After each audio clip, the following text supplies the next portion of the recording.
Hello everyone, আসসালামু আলাইকুম। আজকে আমি আপনাদের সাথে শেয়ার করব আমাদের আসন্না সোসাইটির ফ্রি মেডিকেল ক্যাম্পের কিছু ক্লিপ। তো এই আসন্না সোসাইটির একটি শাখা আমাদের গ্রামেও রয়েছে। আপনারা তো অনেকেই জানেন আসন্না সোসাইটির অনেকগুলো শাখা রয়েছে, তার মধ্যে একটি শাখা আমাদের গ্রামেও আছে। অ্যান্ড ওই দিনের এই মেডিকেল ক্যাম্পটা আমার নানু বাড়ির পাশের স্কুলেই করা হয়েছিল। তো ওই দিন আমি আসলে একটু সকালবেলা ঘুম থেকে উঠতে লেট করেছিলাম। সো কিছুই করার নেই, নানু বাড়ি গেলে রাত পর্যন্ত গল্প করা, তারপর সকালে একটু ঘুমানো, এই আর কি। তো এই ভিডিওটা অনেক আগের ভিডিও। আপনারা অনেকেই বলতে পারেন যে আপু এতদিন এই ভিডিওটা কেন আপলোড দাও নাই। আসলে এই ভিডিওটা আমি আপলোড দিইনি একটা কারণেই, কজ আমার বার্থডের অনেক ঝামেলা নিয়ে আমি ব্যস্ত ছিলাম।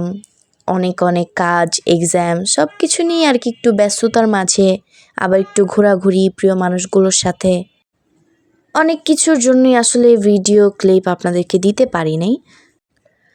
আবার আমার বার্থডে ব্লগ অনেকেই চাচ্ছেন, so birthday blog, next blog birthday blog আসবে অবশ্যই, সবাই একটু অপেক্ষা করেন। অ্যান্ড আমার বার্থডে ব্লগের কিছু ক্লিপ আপনাদের সাথে শেয়ার করা হয়েছে। ইনশাল্লাহ নেক্সট ব্লগে আরও কিছু ক্লিপ আপনাদের সাথে শেয়ার করব। সো এখানে যারা আর কি রক্ত দিতেছে তাদের জন্য সব কিছু কাগজ রেডি করতেছে আর কি। আর এই যে রুমটা দেখতে পারতেছেন, এই রুমটাতে সব ছেলেদের আর কি চিকিৎসা করা হচ্ছে। অন্যদিকে রক্ত নেওয়া হচ্ছে, এই জায়গা সিরিয়াল লেখা হচ্ছে। আর এই যে হচ্ছে আমার খালাতো ভাইয়া, আর আমার খালাতো ভাইয়ের কাছে যেই রুগী সেটা হচ্ছে আমার বড় মামা, আপনারা তো অনেকেই চিনেন। আর এখানে অনেকেই রক্ত দিচ্ছে। আমাদের আসলে এই ফ্রি মেডিকেল ক্যাম্পে ছেলেরাই রক্ত বেশি দিয়েছে বলতে গেলে। আর এই রুমটা হচ্ছে মেয়েদের জন্য। সো এই রুমে আমি ছিলাম, মেয়েদের রুমে। এখানে রক্ত দিচ্ছিল, আর রক্ত দিতেছে হচ্ছে রিয়া আপু আমাদের। আর ওইটা হচ্ছে আমার খালাতো ভাইয়ের বউ, তার পাশে হচ্ছে আমার একটা আন্টি, আর এই পাশে আমি বসে আছি। সো ব্লগটা প্রায় শেষের দিকে।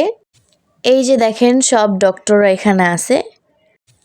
অ্যান্ড এখানে কেউ আমার আন্টি হয়, কেউ আঙ্কেল হয়, কেউ খালাতো ভাই হয়, এই আর কি।